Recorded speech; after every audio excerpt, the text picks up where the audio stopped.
Things we hold too close, we cannot see. So I want to let all that I hold sacred go free. Oh, I know staring at the sun will make me blind. So I need some time in darkness, yes, yes, to keep me in the light. Dreams we hold too tight cannot come true. So I want to give all of my old dreams to you. Oh, I know I could ride this train from here to the day I die, but I'd rather check my baggage here and tote it around the sky. Oh, no. No, no, no, no. Things we know too well get in our way. So I want to question my own answers every day.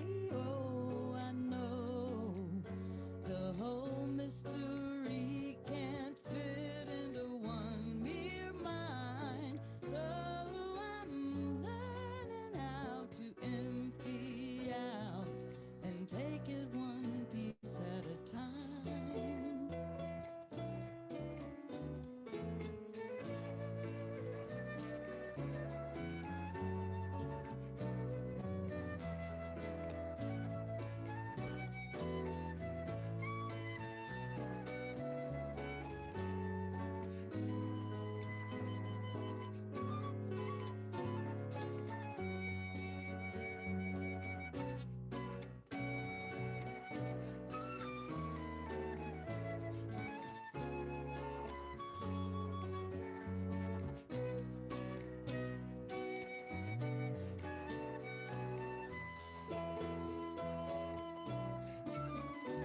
Oh, the things we hold too close, we cannot see.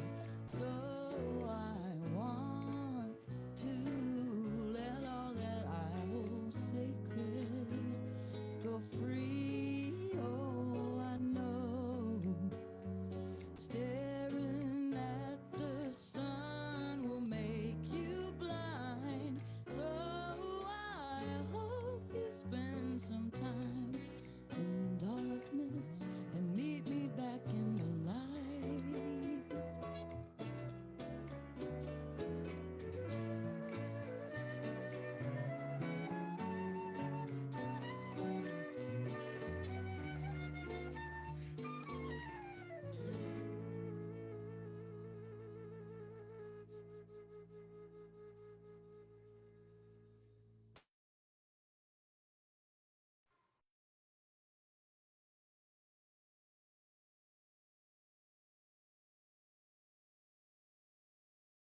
Good morning. Welcome to All Souls. Thank you for being here. It's nice to see your faces. It's nice to have people in the sanctuary again. This is a church that's built on covenant rather than creed.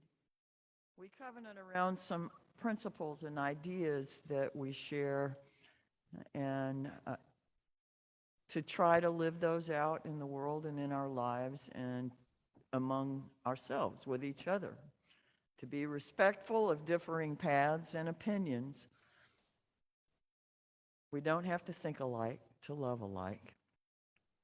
This is our challenge and this is our covenant. So whoever you are, whatever your age, race, origin, orientation, background, status, ability, identity, if you care to be here with us, you are welcome. We front load the service with a little bit of information. Our BPOD is in the foyer. Is he our announcer person?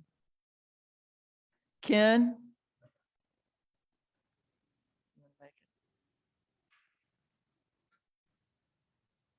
I appreciate you being so vigilant about trying to greet people.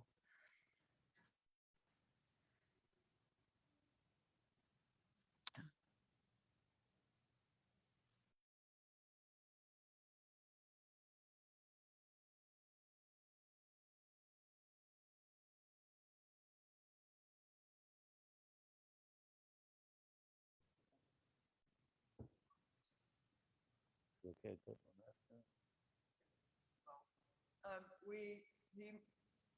The people in the pulpit, take your masks off so you're not just staring at something that doesn't move and so that you can understand better. Is there anyone here who would not be okay with us taking the mask off in the pulpit? Okay, thank you. Great. I mumble anyway, so it's bad when I have my.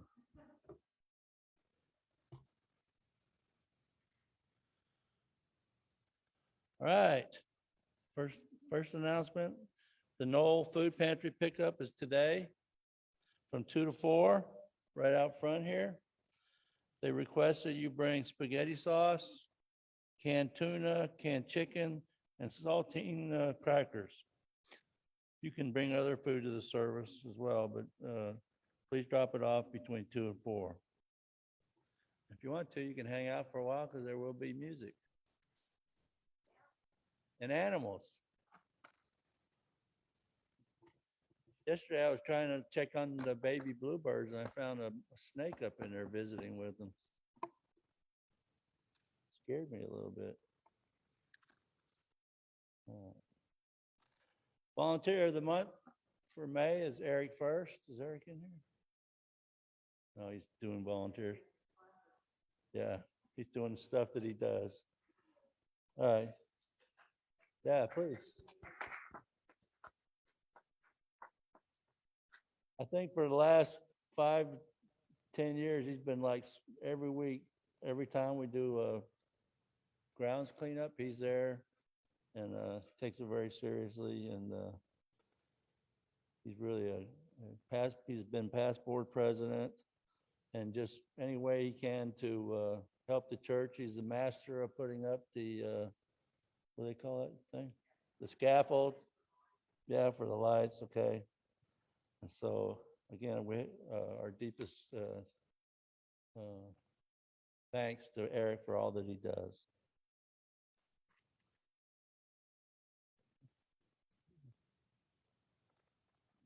Today, from 3 to 4:30, there will be a Holocaust Remembrance Service of Northwest Louisiana. It's a multi-faith service in remembrance of the Holocaust, in honor and memory of those who died and those who saved lives, featuring the winning entries of the high school and middle school essay contests and the high school prose art and music composition contests. Our very own Dr., or I guess we can call you Doctor, can we? No? Nowhere near. She should be a doctor.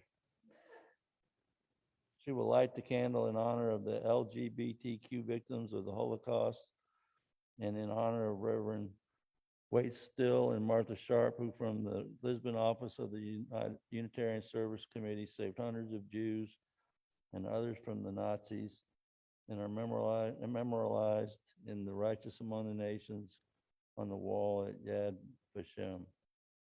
If you've never had the chance, I have been there 3 times to the Holocaust Museum in Washington.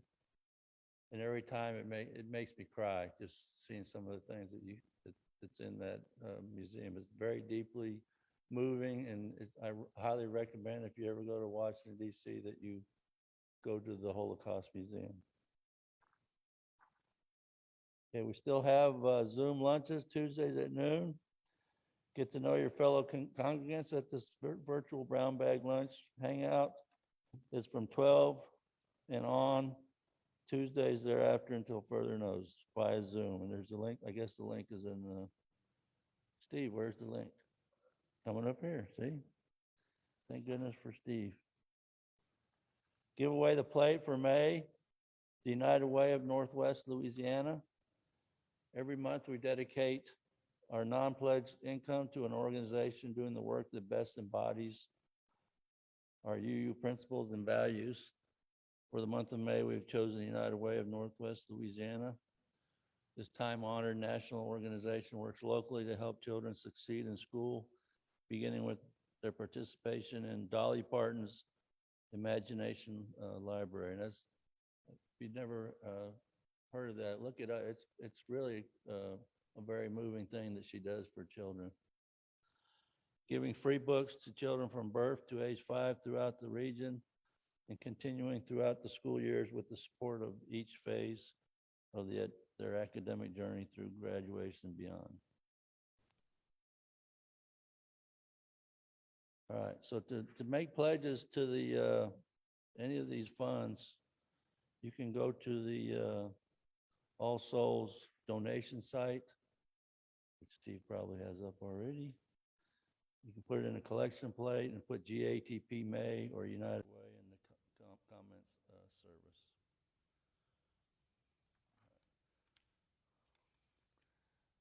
I'd like to briefly mention sponsor circles. We have submitted our sponsor circle application. Has it gone through? Okay, so it's been approved and we're waiting for a family to support, and so we urge everybody to please participate in this very worthwhile sponsorship for sponsor circles. This is for refugees. I don't know, is it Afghanistan refugees? All right. Another announcement, let's get together. This is opportunities to connect socially in person.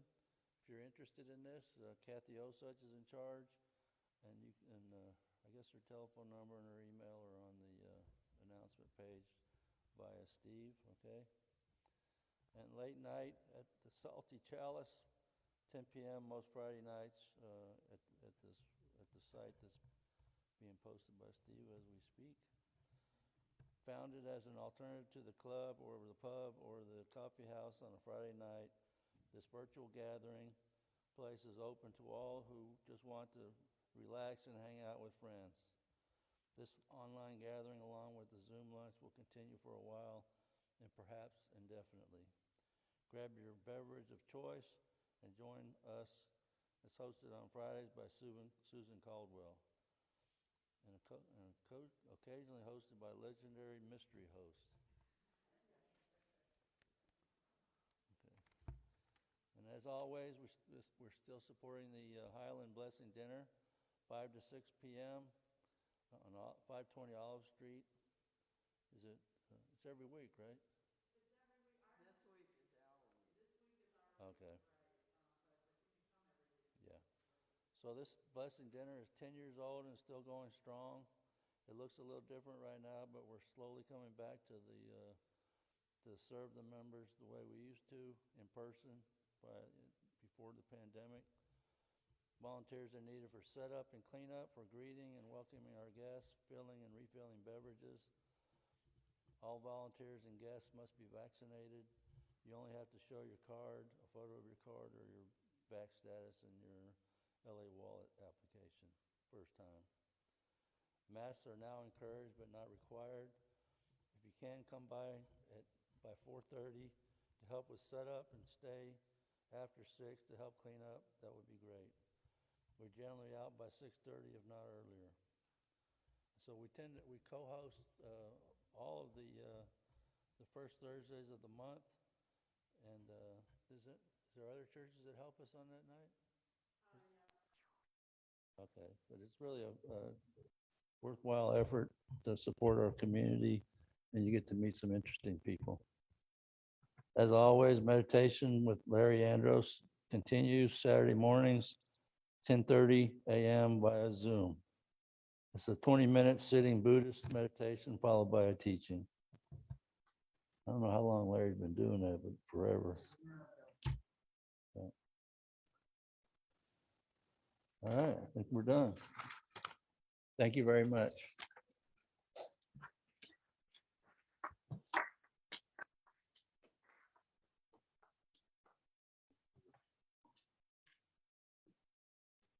Congratulations. Take a couple of deep breaths. Let yourself settle into your seat.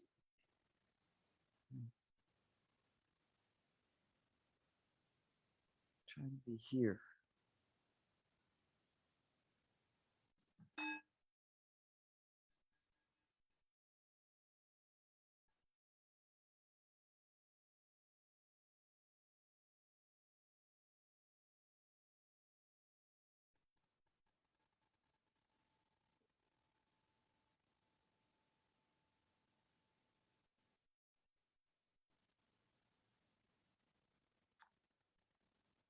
To this house, we come bringing our boldest dreams, seeking here the inspiration and strength to make them be. To this house, we come hoping to bury broken dreams, to be sustained through their pain, and to discover new ones amidst their tears. We come searching for warmth and closeness and care, needing to grow beyond plateaus of the commonplace. We seek here challenges and commitments productive of greater wholeness and deeper meanings. We say to ourselves, we are here. We are how we came, wounded from struggles, triumphant in our survival, entitled by birthright to belong to this, the only humankind there is, saying, I am included. I belong. I am here. I will be and do. I will breathe joy into desolation. I will breathe peace into conflict. I will breathe life into destruction. I will be the earth I wish to see. I am growth and hope and glee. Strange place, this house. Here we cry and sing and laugh, hurt, dance, touch, survive, celebrate, grow, search, doubt, hope, rejoice, pray, trust, care, learn, think, wonder, be, become. Yes, this morning to this house we come. Miss Susan, are you leading our first portion of chalice lighting?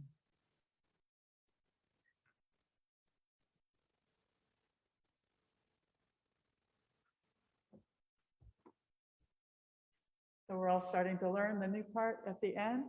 We light this chalice to celebrate Unitarian Universalism. This is the church of the open mind. This is the church of the helping hands. Come on and help me, Ivy.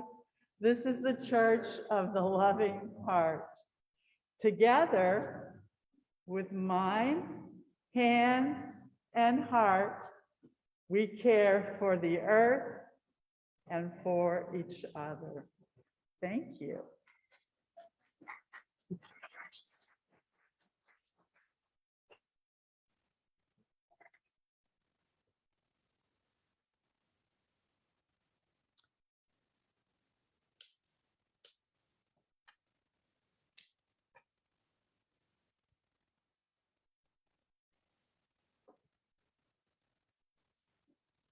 May we light this chalice to honor our past. For Jan Hus, burned at the stake for suggesting that the cup be shared by all. For our service committee's earliest days that Ken mentioned earlier, when its logo enabled the persecuted to find a safe haven. May we light this chalice to endorse our present for our commitment to truth and freedom, without which right relationship is impossible. For our commitment to character and honor, without which our dignity is a sham. Let this light, this chalice, be lighted to symbolize our future, for a brighter future for every person on earth, for a sustaining faith that carries us through even the darkest of times. May we open ourselves ever more fully to that eternal mystery which lures us onward toward life and creativity. May we find the courage to live our faith, to speak our truth, and to strive together for a world where freedom abounds and justice truly does roll down like water. May we know the fullness of love without fear and the serenity of peace without turmoil. May we hold one another in the deep and tender places with compassion, and may we grace one another by sharing our own vulnerabilities, being ever mindful of the divinity that makes soulmates of us all. Would you please rise in body or spirit and say the unison affirmation with us, please?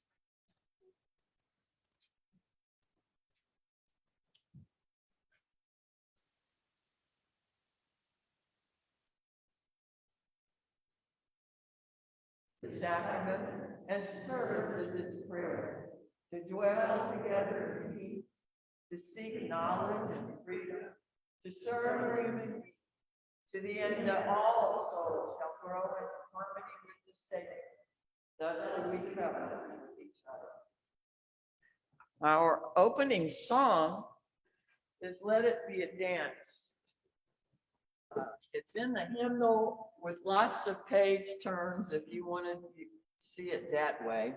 It's 311 in the gray Singing the Journey hardback hymnal. It is also going to be on the screen. And please rise in body or spirit to sing.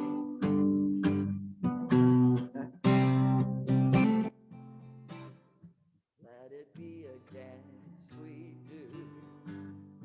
May I have this dance with you through the good times and bad times too. Let it be a dance. Let a dancing song be heard. Play the music, say the words, and fill the sky with singing birds. Let it be a dance. Let it be a dance. Let it be a dance. Learn to follow, learn to lead.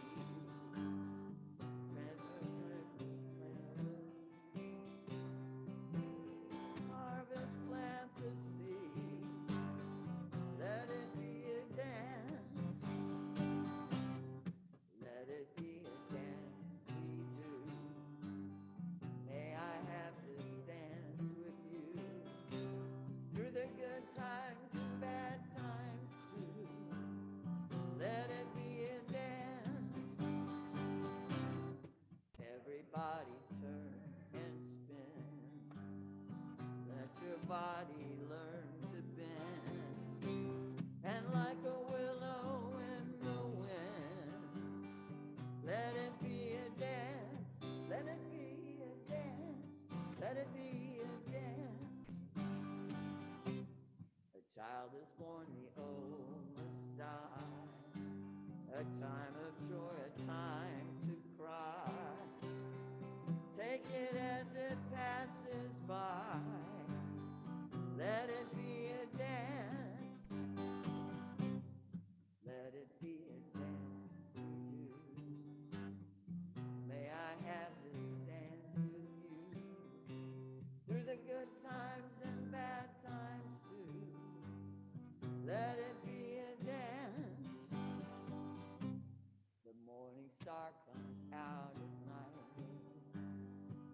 Without the dark, there is no light.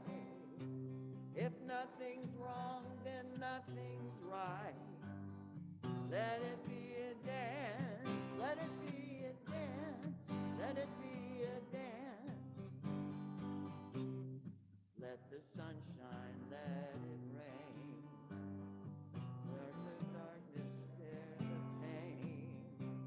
And round we go again. Let it be a dance. Let it be a dance we do. May I have this dance with you. Through the good times and bad times too. Let it be a dance. All right, thank y'all very much. Please be seated.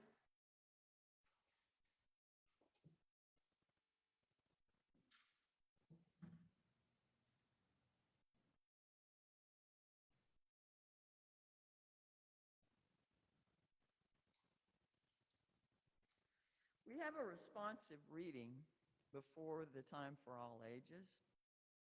It's from Philip Hewitt, and in the hymnal, it's number 440 towards the back, but it will be up here on the monitor if you can see this. It's nicer to have your faces up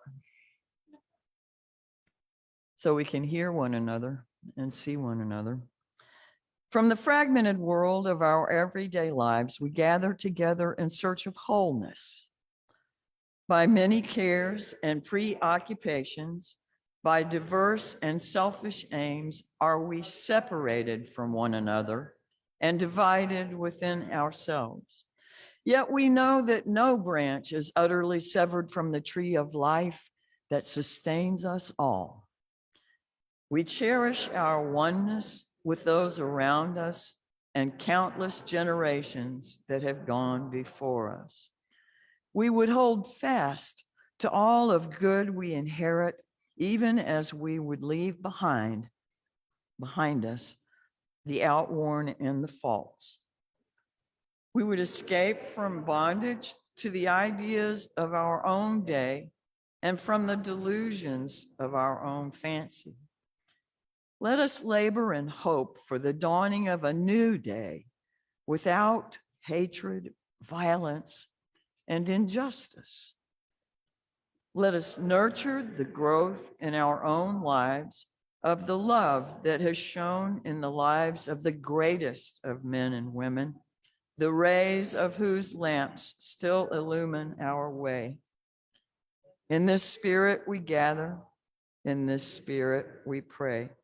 This language and all of the language in our gray hymnal is pretty binary and has not been amended since the hymnals have not been reprinted to amend the language. And most congregations couldn't afford to repurchase all those hymnals anyway. So I will try to amend the language in this part next time. And please excuse the oversight. I would like to invite Miss Susan up to do her story, and also if she has any announcements that got left out, she may. We were trying to move through the service a little bit.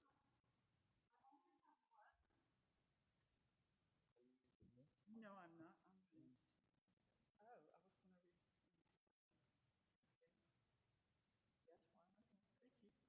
Because it's on the screen also, so I was gonna read from up here. I have a story today. I have a storybook.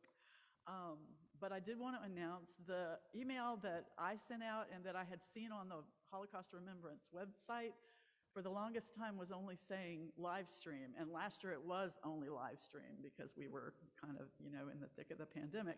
So this year it actually will be in person as well as live streamed. It will be at Broadmoor United Methodist Church, which is on Uri Drive. I want to say 3715, but you look it up, don't hold me to that. But it is at Broadmoor, which is a huge Methodist church. Pretty much if you're in that part of Uri, you won't miss it.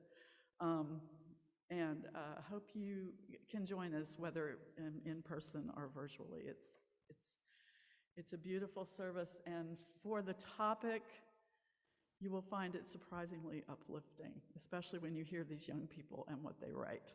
It's beautiful. Yeah, our own All Souls kids, Gretchen and Eleanor too, have won. I think Gretchen has won in the past, I know. But yeah, we've had, and then a friend of the church, Lila Estes, also won last year. So we, All Souls adjacent, and Al Kid, we're good. Anyway, today I want to talk though about another faith tradition and a holiday that the Muslim tradition is celebrating right now, and this celebration of the end of Ramadan that is coming up tomorrow, I believe. So we have this book today, Rashad's Ramadan and Eid al-Fitr by Lisa Bullard, illustrated by Holly Conger. So chapter 1, where's the moon? I look and look at the night sky, and then finally I see it first. It's the Ramadan moon. And Dad says, Rashad, your smile curves across your face just like that moon. So Ramadan is the 9th month of the calendar used for Muslim holidays, and we'll have a guest presentation in a few minutes where you'll hear some of this again, but kind of more, or the grown-ups will, kind of more fleshed out.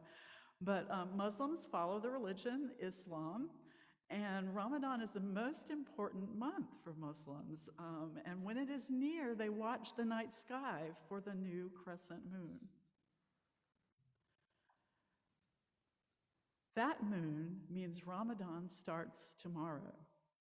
My family celebrates Ramadan because we're Muslim. We believe in God, whom we call Allah. Dad says Ramadan is a time to get closer to Allah. And so because the calendar follows the moon, Ramadan might fall at a different time each year and can happen during any season of the year.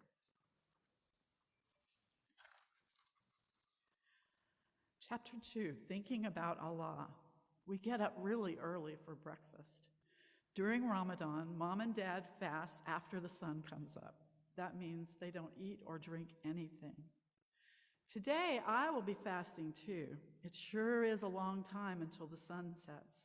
Then we can eat again. Muslims believe that Allah wants them to fast for the month of Ramadan. Grown-ups fast between sunrise and sunset. People who are sick don't have to fast. Pregnant women don't have to fast.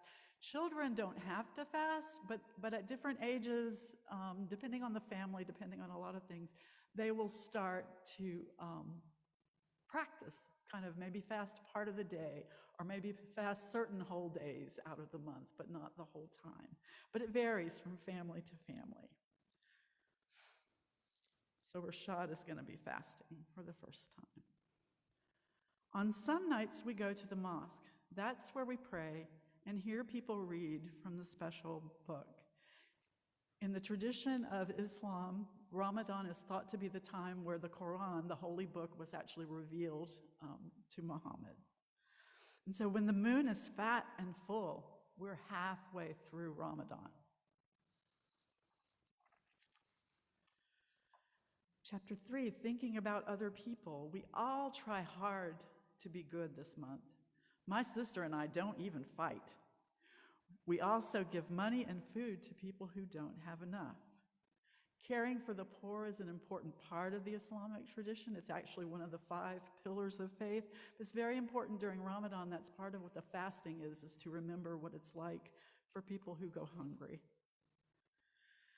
I have been watching the moon every night, and tonight I look extra hard. There it is, the new crescent moon again. Ramadan is over, and tomorrow we'll celebrate Eid al-Fitr. So families do many things to get ready for Eid. They will clean and decorate their homes and make special treats and prepare a big feast. So there's a big celebration. Early in the morning, I put on new clothes and shoes. We go to a big park with many other people. We all pray together. Dad says Muslims around the world have fun and feast for Eid.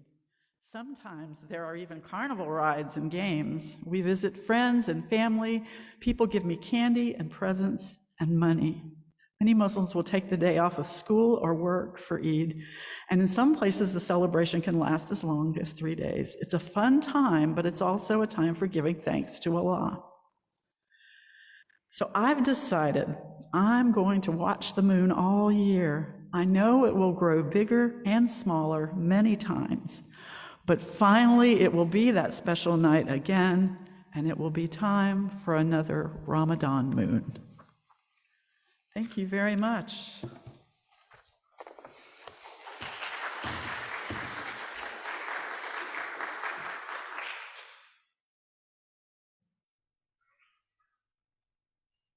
And we will sing the children and do to their classes.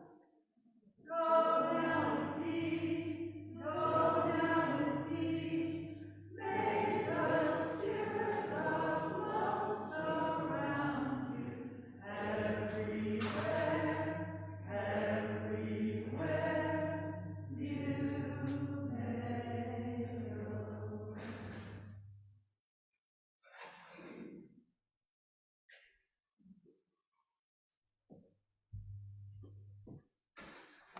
Hi, everybody. I'm going to talk a little bit more about Ramadan and Eid. Eid al-Fitr, not to be confused with Eid al-Adha, is a day of celebration that marks the end of Ramadan, which is the most important holiday in Islam. Ramadan follows the lunar calendar, which means the date the holiday takes place is dependent on a specific period of 30 days, usually during the springtime, when the moon is sighted. During Ramadan, all adults and children above the age of 12 abstain from food and drink from sunrise to sunset. Those who are given exemption include pregnant people, disabled people, the elderly, and those who are traveling. These people are instead encouraged to donate to humanitarian causes or host an iftar meal for those who are fasting. Iftar is the meal that is consumed once the fast is broken each day and is started with a date or a glass of water if unavailable and a brief prayer. One common misconception about Ramadan is it's some ancient aesthetic practice to discipline oneself. While this may be part of what led to the tradition forming, there is so much more that goes into it. By fasting, one is encouraged to better understand what it is like to go hungry and to appreciate one's own privilege. Ramadan is a time of self-reflection in order to better oneself as a person.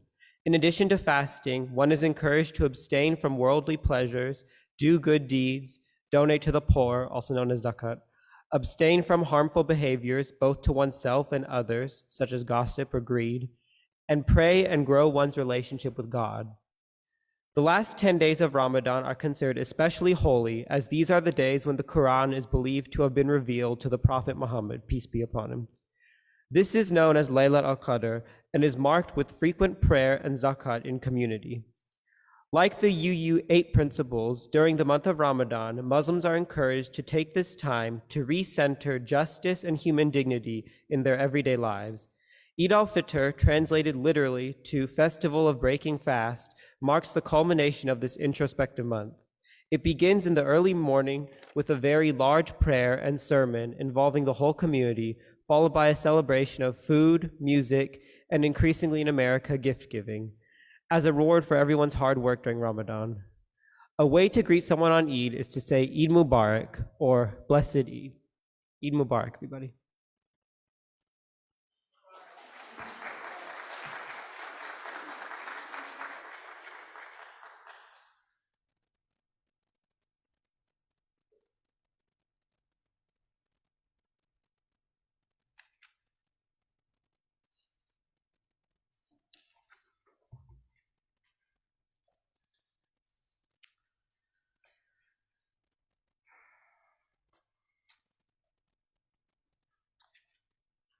This reading and meditation come from Martha Kirby Capo.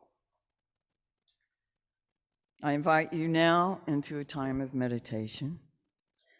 You may wish to adjust your position your feet flat on the ground, your body resting easily against the back of the chair, your hands gently open, palms up, resting on your thighs, your eyelids relaxed and half closed, your breathing soft and easy.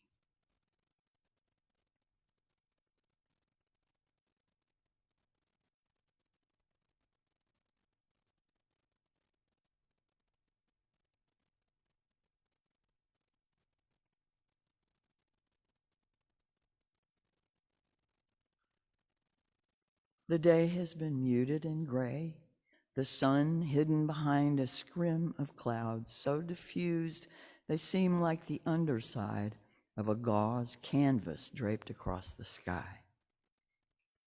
The air, neither cold nor warm, is damp against your skin. You find yourself near a grove of pine trees, loblollies and longleafs, spruce pines, white pine, and Austrian pines, standing off to the side, slightly removed from the path you're on, the direction you're heading.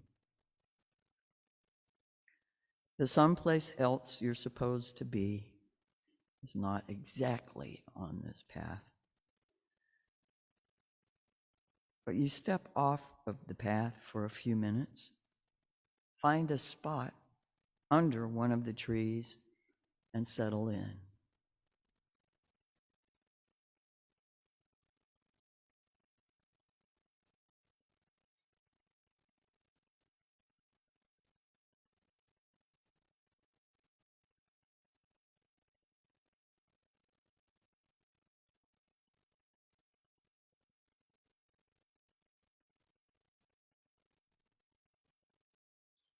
Notice the patterns in the bark of the branches.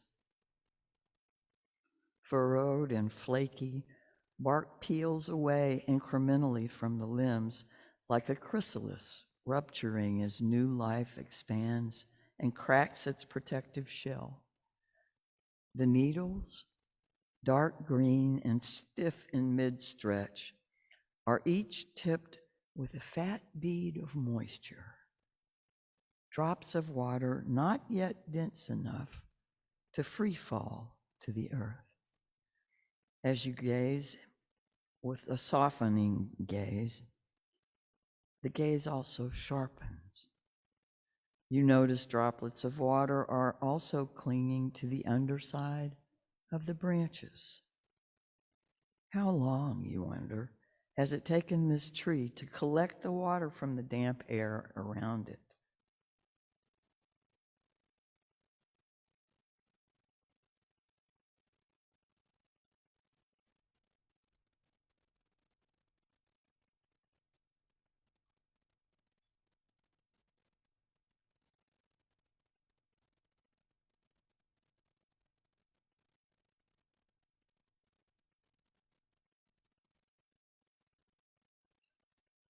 The air is still enough to hear the water collecting on the trees.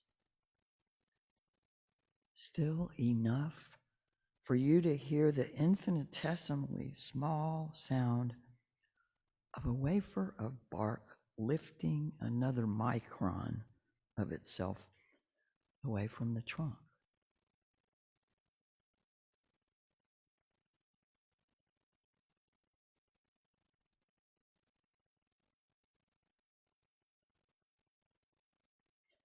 Inside you, there is a chrysalis, ready to expand and crack open, sheltering possibilities and potential, glistening with promises.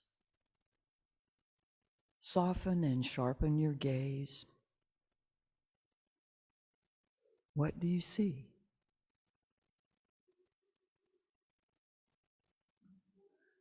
What is the newness that has taken root in you?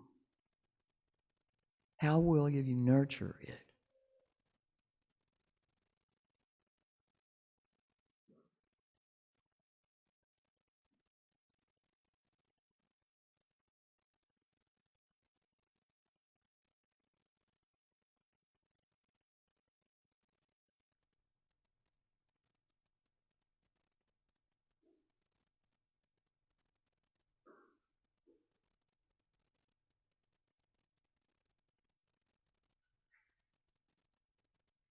In the distance, you hear the wind as it sighs toward your tree.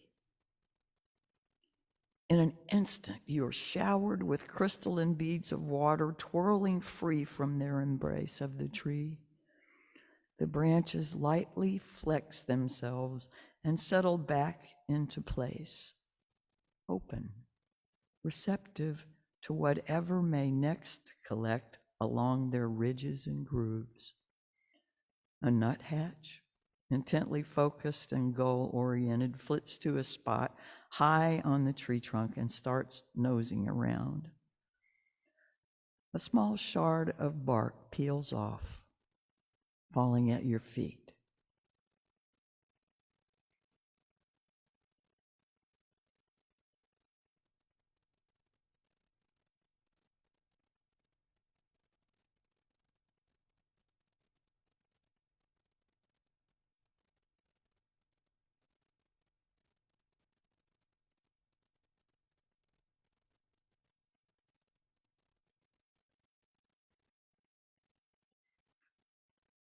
Now take a deep breath. Take another.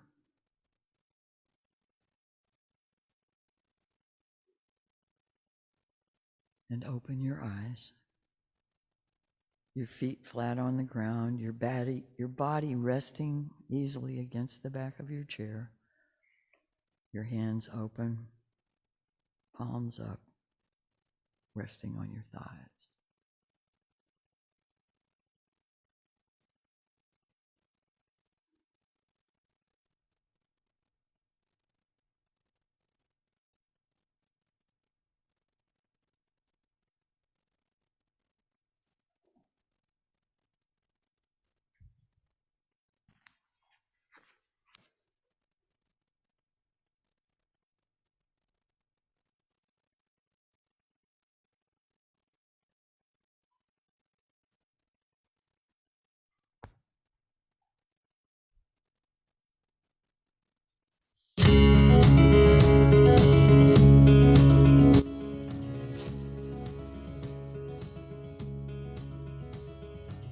Some people sleep inside their cars and work 3 jobs a day,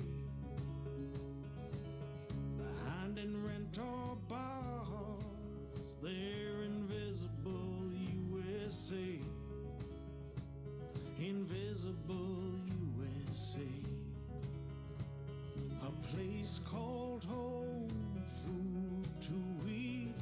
I got no more or less. The way things are, I can't compete. Survival is the new success. I know a man who killed himself to keep his family fed. His life insurance wealth made him think that he'd be worth more dead. He'd be worth more dead. A place called home, food to eat. Bad luck don't rest.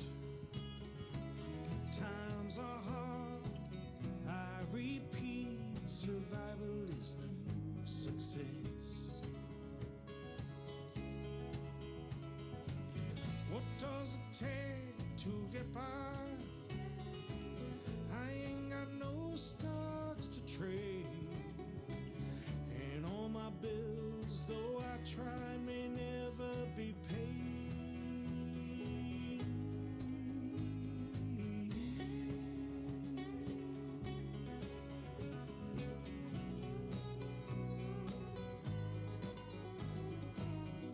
With these handcuffs on my wrists, my head against the wall. Officer, the truth's this, it was just a few bucks, that's all. It was just a few bucks, that's all. At least I'll have a place called home. some food to eat. I should get some rest. Least I'll have somewhere to sleep. I confess, oh, survival is the new success. Oh, survival is the new success. Oh, survival's the new success.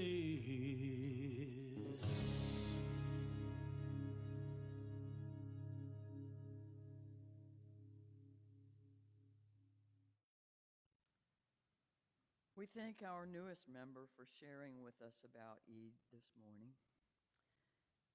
He's chosen to be among our number and has strategically elected to be off camera and unnamed.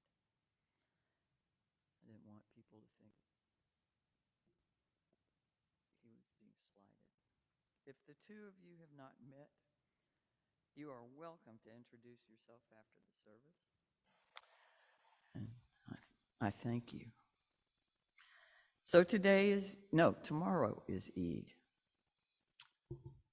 making the end of Ramadan, celebrating the Prophet Muhammad, peace be upon him, receiving the revelations that became the Quran, which came to him while he was in the cave of Hira near Mecca.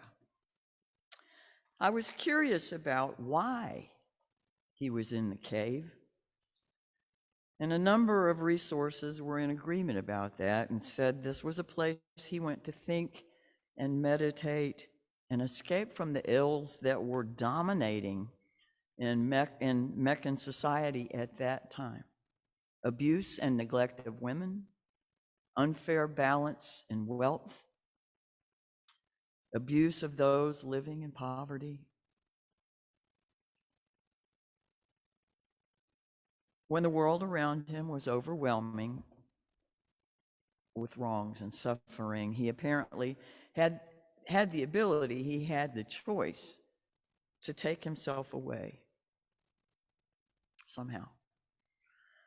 Muhammad, peace be upon him, couldn't think or meditate in his usual surroundings, so he adapted and found another place. His spiritual practices were important enough to him that he found a way to pull them above the din.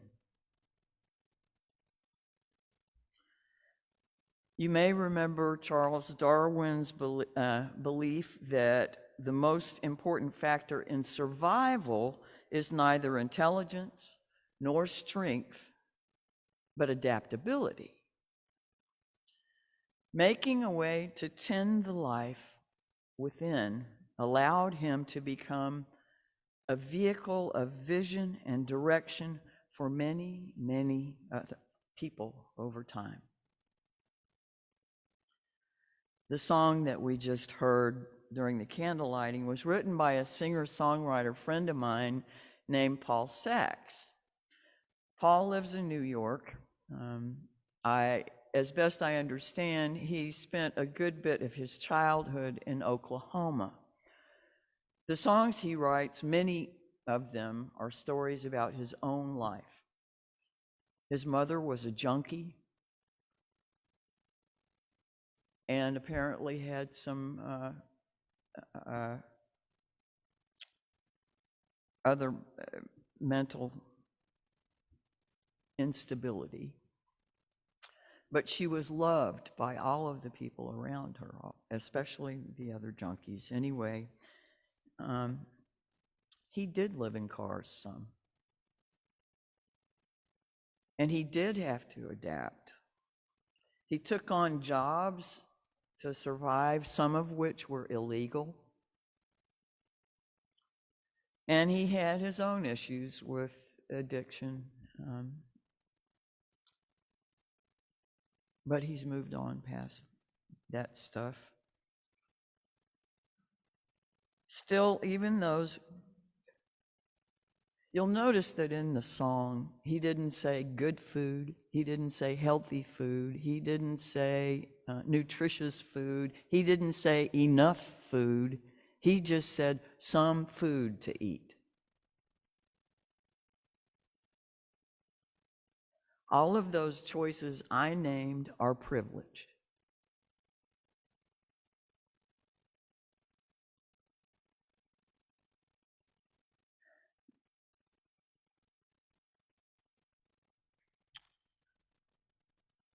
Still, even those whose struggles for survival have not primarily been food and shelter can perceive themselves as marginal sometimes to anything significant, sometimes think ourselves meaningless or unnecessary. We can have some dark thoughts, heavy thoughts. Earlier this week, a Beatles song was running through my head. It's one from the Sgt. Pepper album, which came out in '67, and I started hearing it in '67. The song is Within You, Without You. Up until this year, 50 some odd years later, like 55 years later, I had always thought Within You and Without You was talking about inside you and outside you.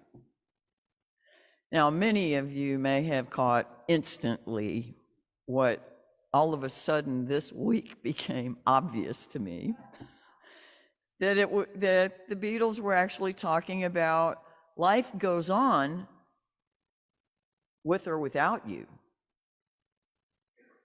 And it is within you that the huge connection with everything is, with life itself. We experience it externally and internally. Anyway,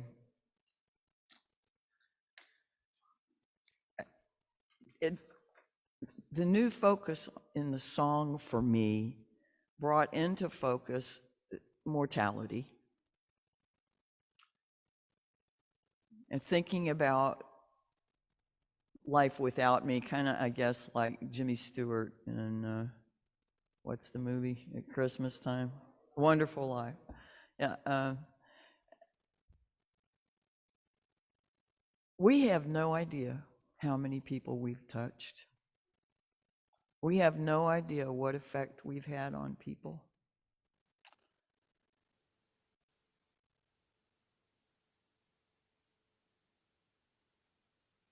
Will we survive? Have we survived thus far?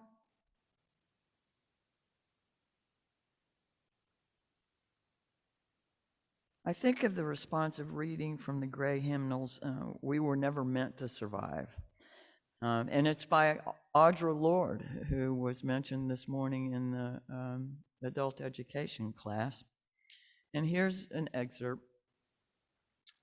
The fortunate, the survivors. For those of us who cannot indulge the passing dreams of choice, for those of us who were imprinted with fear like a faint line in the center of our foreheads, learning to be afraid with our mother's milk, for by this weapon, this illusion of some safety to be found, the heavy-footed hoped to silence us. For all of us, this instant and this triumph, we were never meant to survive. And when the sun rises, we were afraid, we are afraid it might not remain. When the sun sets, we're afraid it might not rise in the morning. And when we speak, we're afraid our words will not be heard nor welcomed. And when we are silent, we are still afraid. So it's better to speak, remembering we were never meant to survive.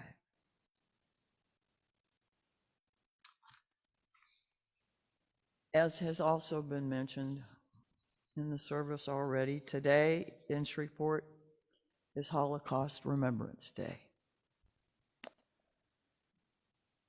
When Holocaust remembrance comes around, I think of Viktor Frankl,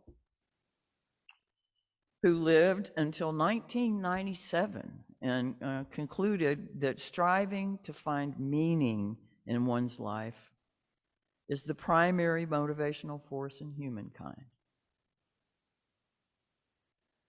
So successful living, survival of the whole person, you and me, is dependent on our willingness to search for meaning and adapt.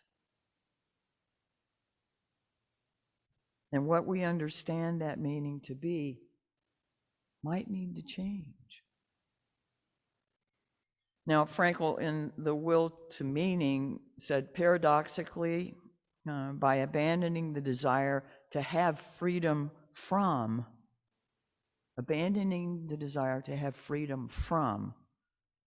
we take the freedom to make the decision for one's unique and, he says, singular life task.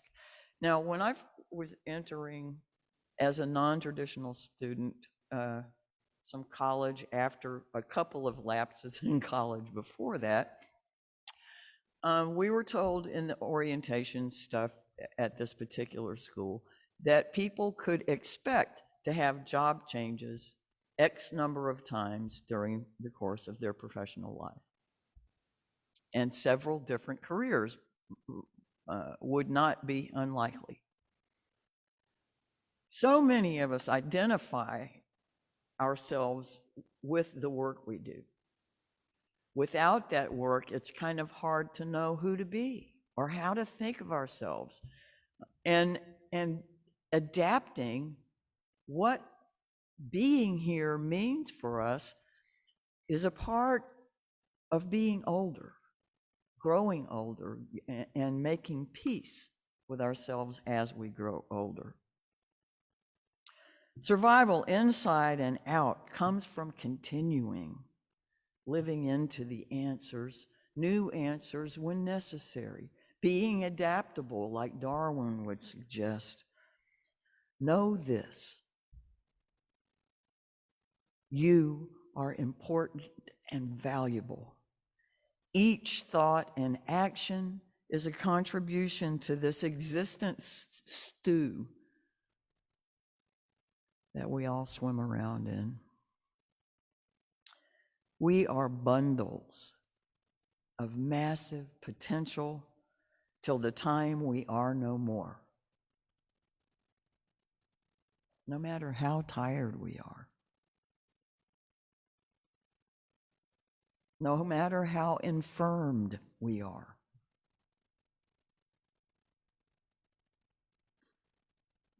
Meaning keeps us alive,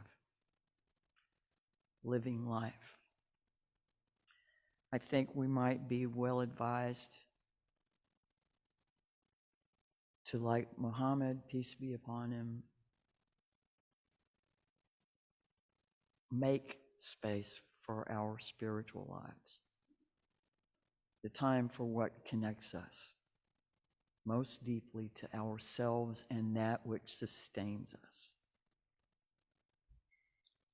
Our closing hymn is one we've done before. It's not one we've done a lot. So I'm going to ask Miss Susan to play through it once for us.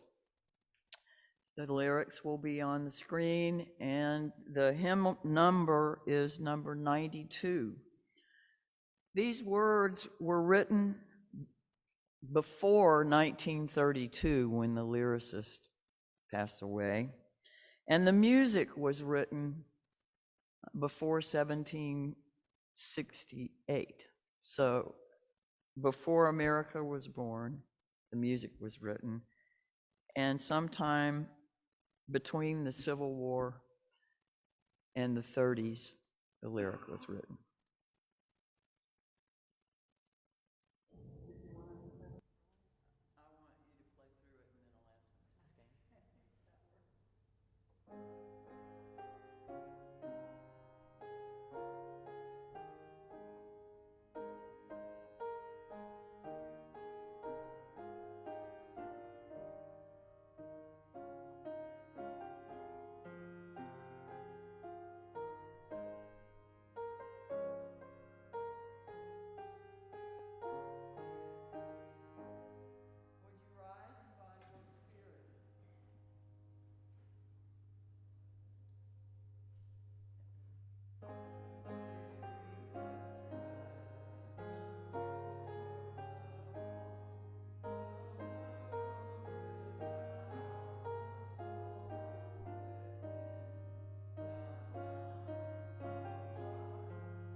As we depart from one another, let our hearts be secure through every season.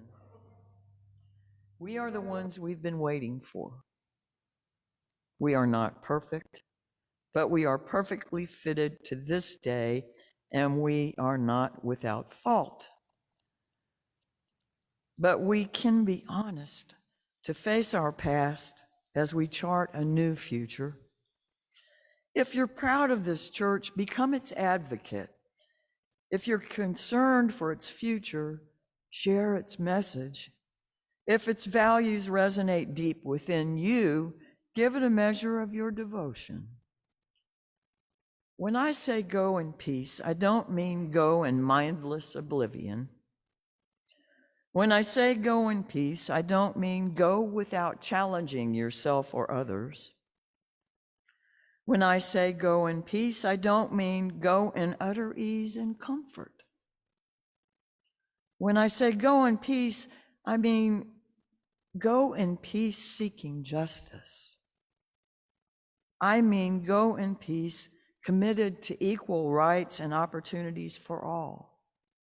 When I say go in peace, I mean go in peace that is created when together we build communities of true solidarity, deep compassion, and fierce, unrelenting love. Continuing our search for meaning. Go in peace.